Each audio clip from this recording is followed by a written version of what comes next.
Leo ni siku ya huzuni kwa sababu hayupo kati yetu katika hali ya mwili, lakini kwa sisi wenye imani leo ni siku ya kumshukuru Mwenyezi Mungu na kuomba huruma ya Mwenyezi Mungu kwa maisha yake, kwa imani yake na utumishi wake katika kanisa. Adhimisho hili linaongozwa na Mhashamu Wolfgang Pisa, askofu wa jimbo la Lindi. Na sasa tusikie wasifu wa marehemu ukisomwa na Mhashamu Henry Kiara Mchamungu, askofu msaidizi jimbo kuu la Dar es Salaam. Karibu baba askofu Mchamungu, na baada ya wasifu huo tutaendelea na adhimisho la misa.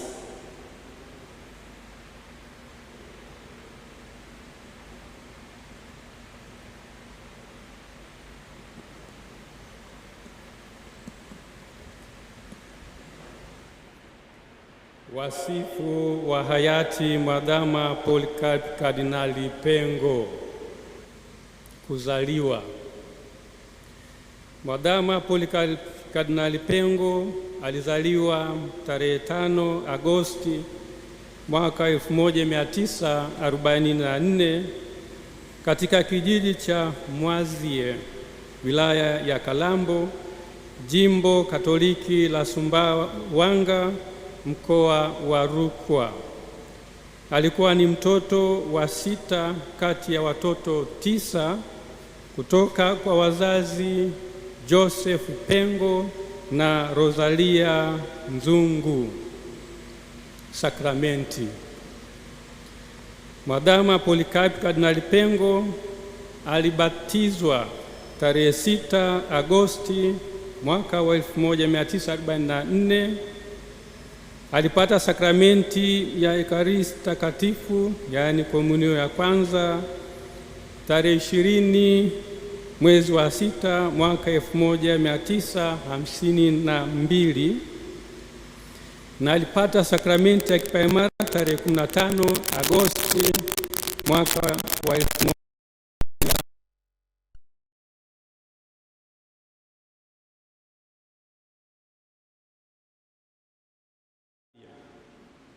Masomo ya awali.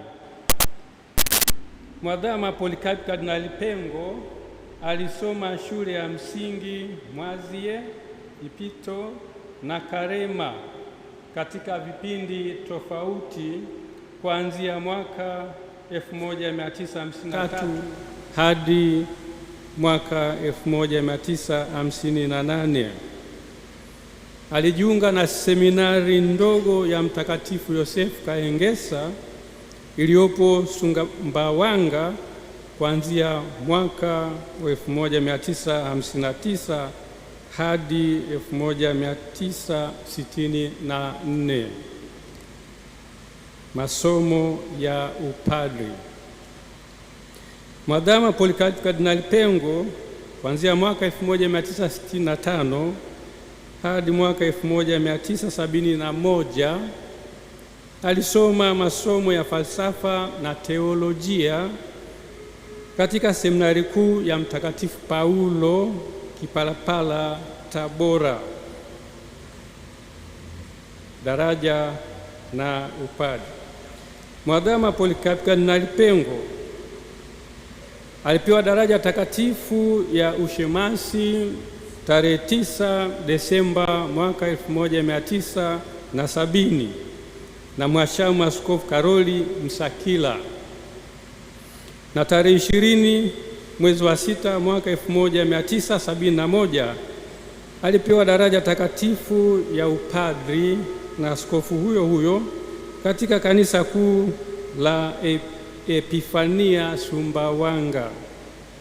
Kuanzia mwaka 1971 hadi 1973 alikuwa katibu wa askofu wa jimbo la Sumbawanga.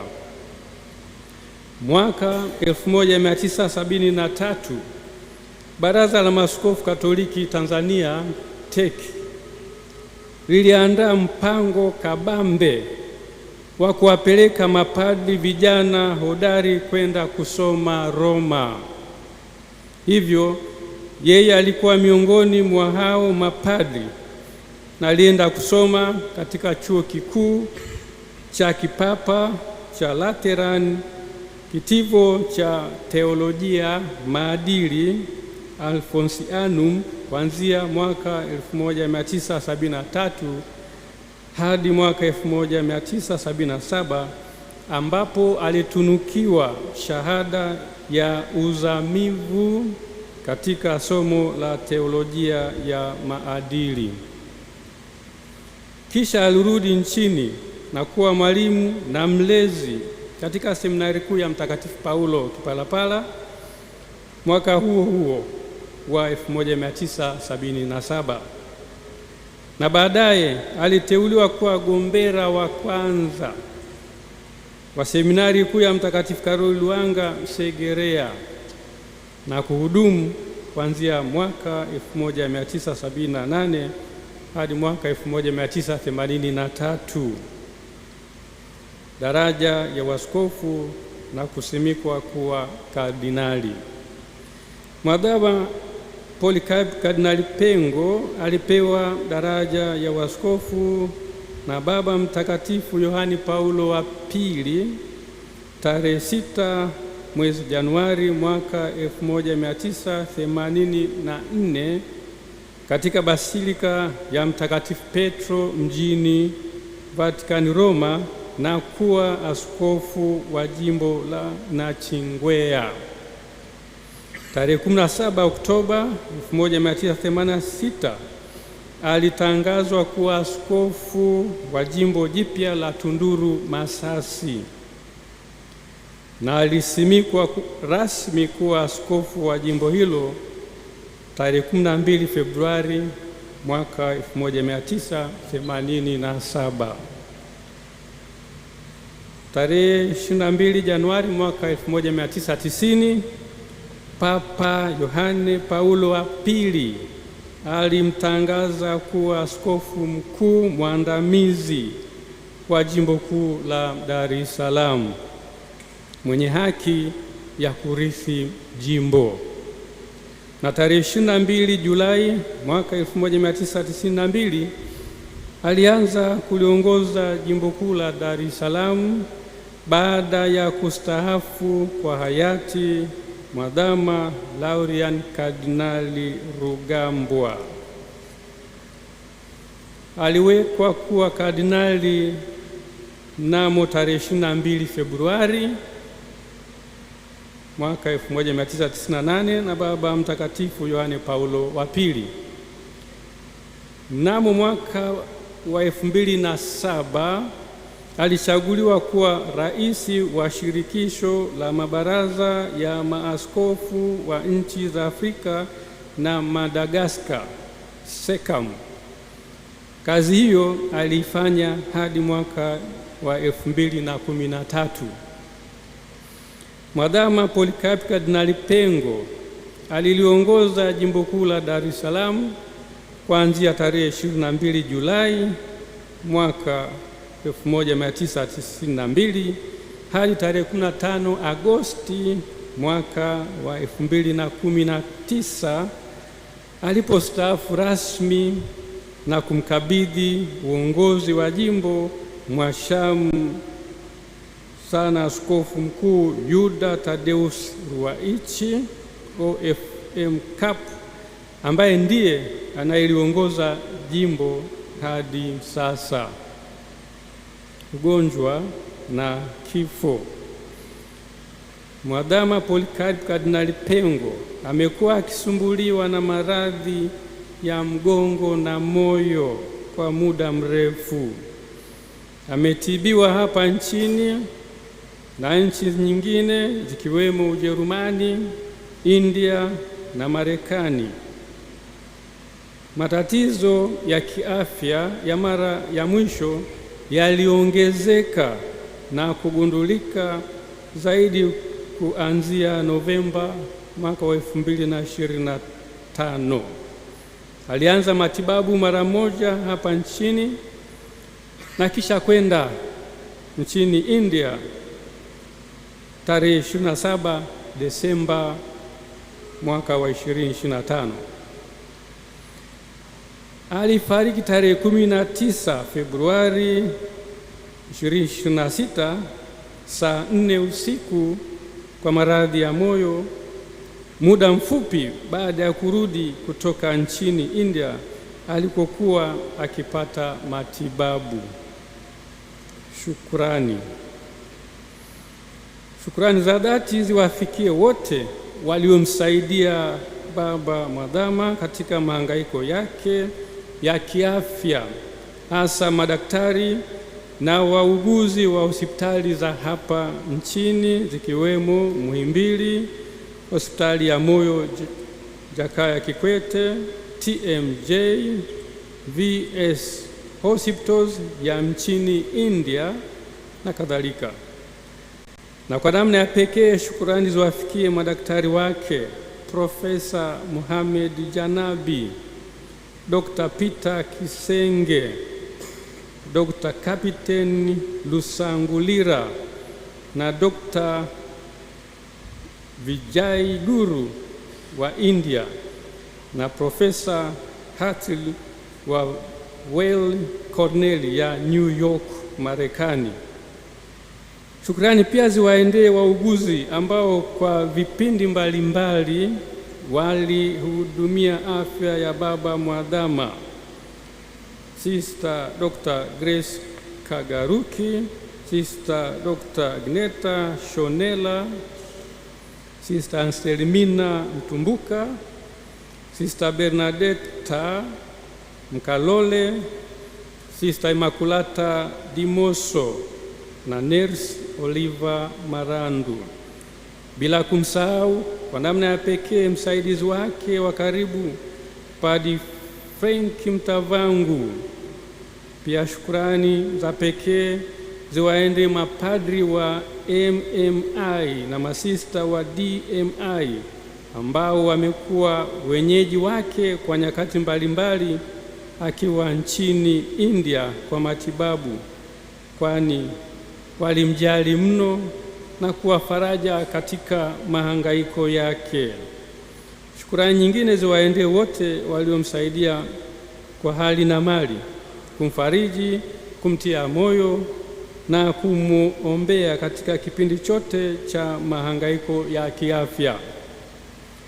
Pia tunaishukuru serikali ya Tanzania kwa kushughulikia upatikanaji wa air ambulance iliyomsafirisha kutoka India hadi hapa Dar es Salaam.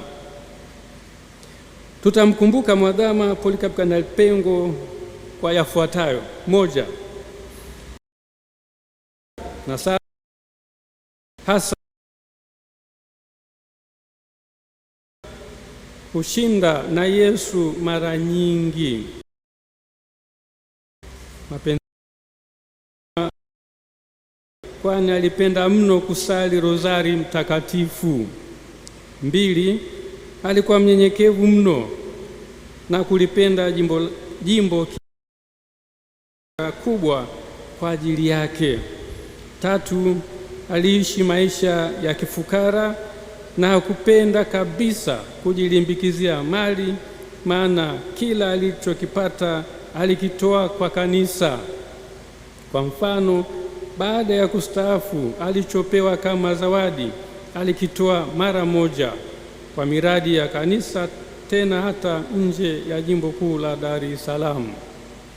Nne, aliupenda mno na kuheshimu padri wake. Tano, alikuwa na nidhamu binafsi ya pekee, hasa katika kusali, kuheshimu muda na kufanya kazi kwa bidii. Sita, alijiepusha na upendeleo wowote wa binafsi na kuwahudumia watu wote bila kujali asili yao. Saba, alipenda daima kusimamia ukweli, haki na amani, maadili, na alikuwa na msimamo kwa vitu vya msingi. Nane, alipenda sana watoto na hivyo daima alisimama na utume wa utoto mtakatifu. Tisa, alibuni utaratibu mzuri wa kutegemeza baadhi ya taasisi za jimbo kwa kutumia vyama vya kitume, mfano kuwafanya UWAKA kutegemeza shirika la masista wa dada wadogo na kuendeleza kituo cha hija Pugu, WAWATA kutegemeza seminari ndogo ya Mtakatifu Maria Visiga, Utoto Mtakatifu, Afya, Moyo Mtakatifu wa Yesu kuwaombea waseminari wadogo na wakubwa, JUWAMA, jumuiya ya wazazi wa mafrateri kutegemeza mafrateri na kadhalika. 10, alibuni utaratibu wa parokia kuchangia kusomesha mafrateri kwa njia ya sadaka ya misa siku ya kipaimara. 11, alibuni utaratibu mzuri wa kulitegemeza jimbo kwa ujumla kwa kuanzisha tegemeza jimbo mwaka 1994 na hivyo kulifanya kanisa lisiwe omba na lishiriki vema kazi ya uinjilishaji kwa majitoleo yake lenyewe na kwa kuwezeshwa na baraka za Mungu. 12, alipigania sana ustawi wa kanisa kiasi cha kuanzisha parokia nyingi na taasisi na vyama vya kitume vingi jimboni. 13, alikuwa mcheshi na mchangamfu aliyekubali utani kwa wageni na kudumisha urafiki.